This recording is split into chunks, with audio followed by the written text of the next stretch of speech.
ఆదికాండం 37వ వాక్యం చదువు.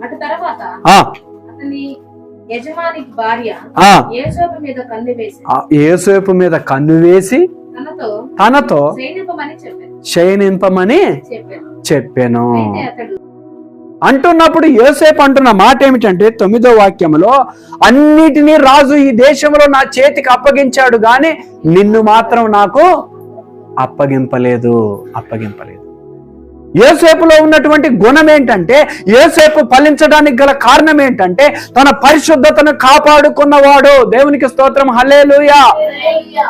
ఇదిగో ఇంత గొప్ప పాపము నా దేవుని ఎదుట నేను చేయనని పారిపోయాడు. అక్కడి నుంచి యోసేపు పారిపోయాడండి.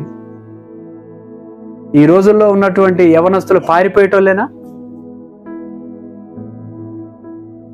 నాలుగోదిగా మనం ఫలించాలి అని అంటే మనం ఎలా ఉండాలంటే మన పరిశుద్ధతను కాపాడుకునే వారిగా ఉండాలి. పరిశుద్ధులమై ఉండాలి.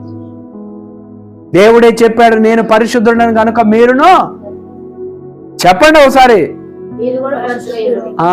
ఎట్లుండాలట?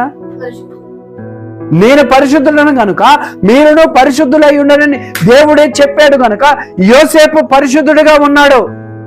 శత్రు దేశంలో, బానిసగా పోయిన దేశంలో ఫలించడానికి గల కారణం యోసేపు ఏమిటంటే తన పరిశుద్ధతను కాపాడుకున్నాడు. గట్టిగా చప్పట్లు కొట్టి దేవుని నామమును మహిమపరచాలి. ప్రతి క్రైస్తవుడు కూడా, ప్రతి క్రైస్తవ కుటుంబం కూడా ఫలించాలి అని అంటే మన పరిశుద్ధతను మనం కాపాడుకోవాలి.